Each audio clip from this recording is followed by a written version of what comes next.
Welcome back to the channel. Today we're going to build a table for my table saw. Now, a while back I did a review on this table saw. If you haven't watched it, I'll put a link just below. Now, the table which I built is focused on flexibility. It is foldable, it is storable, it is on wheels, and it is big enough to accommodate any plywood. It has also a lot of storage space. So let's go. The goal was to build this as cheap and easily as possible without too many tools. I used two types of materials. It's just softwood, 45 by 95, and then plywood, 12 millimeters thick. That's all there is here. For tools, I wanted to use as few tools as possible. I did not use any pocket holes. I just used normal screws. It is aesthetically not as beautiful, but it works just as well. What you need is a hand drill. You need measuring devices. You need sandpaper, a saw. Well, everyone who builds this table, I figure they have the table saw. So for a few cuts, this would be the minimum. And then lastly, just a wooden chisel. Now, if you want to make your life easier, a jigsaw, an orbital sander would be great. To get the grooves in for the miter gauge, you would need a router. It's not necessary, but you can build this table just as fine without. Cost-wise, we're around 160 euros or dollars, so it is quite cheap to build. You can upgrade it, that you can paint it, give it a bit nicer finish. I also added a coat of lacquer to make it a bit more durable. That's an extra cost, but you don't need to do that. All right, so let's get building. We'll start off by cutting bits for the top and the bottom. So this is where we need to be careful. On the side, we need to leave room for the fence. As it moves, it needs to be able to slide in and out.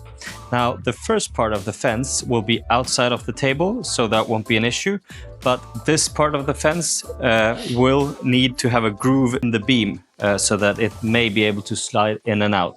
And I will cut it now. We will do this part on the table saw, and with the help of a chisel, we'll take out the rest.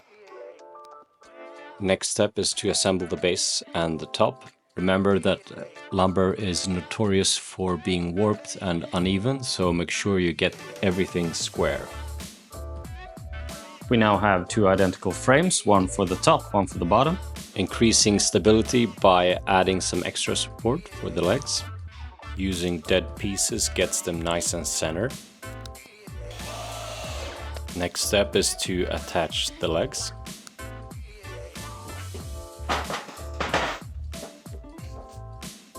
And then add the wheels. Remember, when selecting wheels, it's not always the weight limit that is the most important factor. You don't want the wheels to be too small.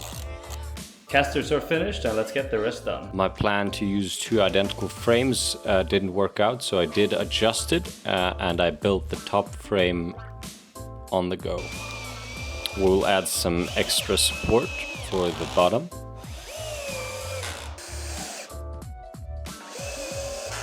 In this next step, we're gonna cut the plywood for the bottom shelf. I'm doing this with a circular saw. You might as well do it with a jigsaw.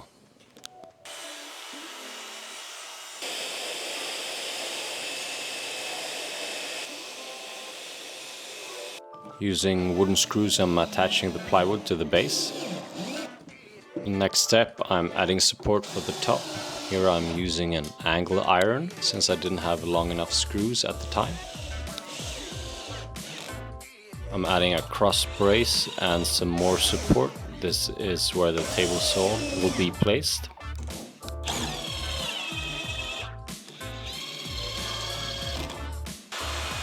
And then we're cutting the plywood to fit the base.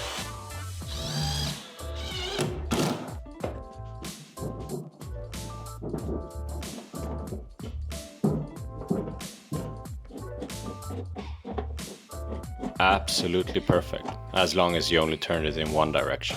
This step should have been done before, and I could have done it easily on the table saw. Now I'm using the circular saw just to cover up my mistake.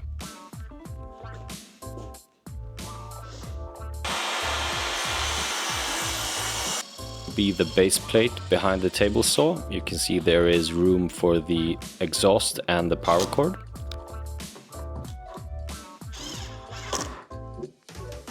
It's finally time to cut the pieces for the top. I will cut these in 3 different sections.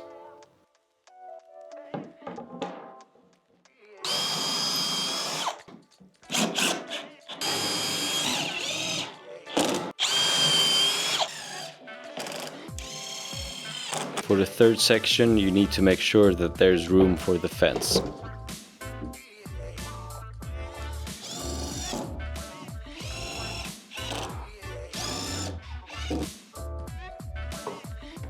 It's now time to cut the piece for the foldable section. I'm adding 2 pieces of softwood just to support the hinges. Always take your time to get good measurements for your hinges. You will always regret it if you just rush it.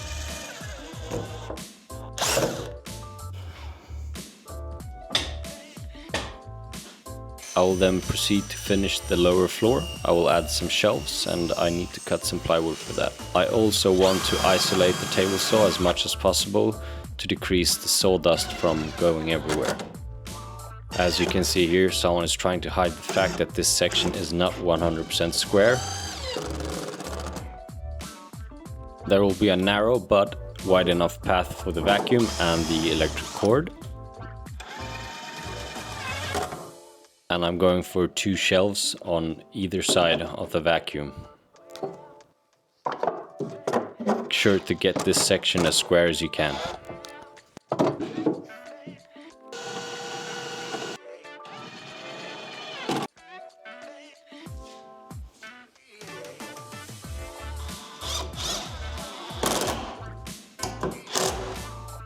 This next step is nowhere necessary. You need a router to get it done good. I'm using my grandfather's router from somewhere the 80s or beginning of the 90s. I mean, hey, works good. Can't skip this section, but it does improve your table.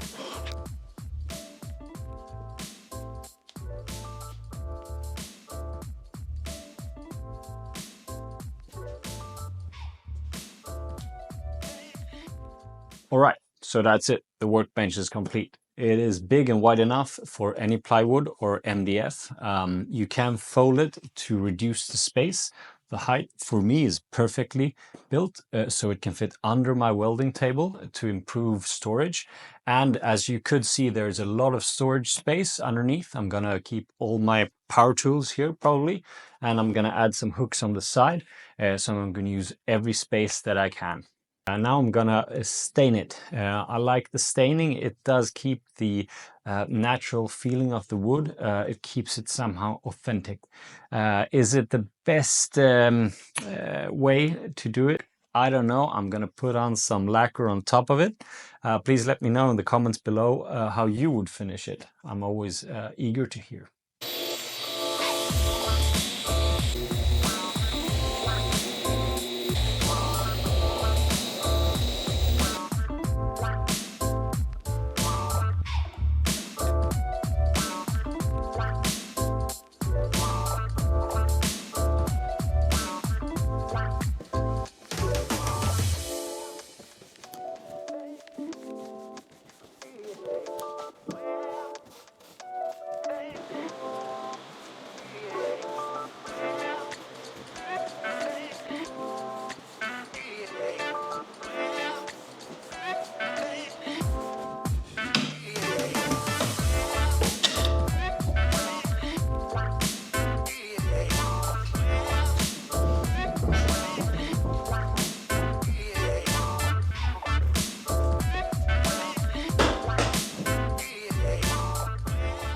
So this turned out better than I expected, to be honest.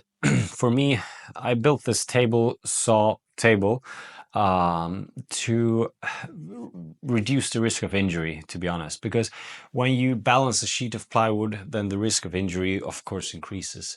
I mean, the blade of the table saw, it's gonna kill you if it gets the chance. So anything that can decrease that risk is worth putting your time and money in.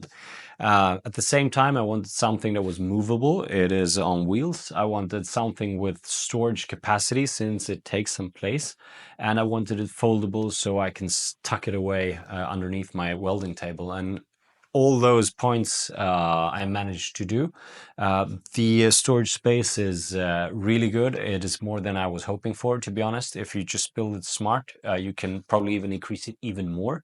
The finish on with the stain also makes it look nicer. When you see it, it looks kind of it's almost like a boat feeling. For me, it's nice. And with the lacquer on top, it's going to be pretty resistant to any scratches, I hope.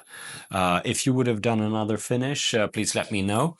If you liked this video, please hit the like button. Please hit subscribe. There are a lot more videos coming. I also bought the pocket hole jig from Vivor. I checked Craig's products, and to be honest, they charge you an arm and a leg for something that's not really rocket science.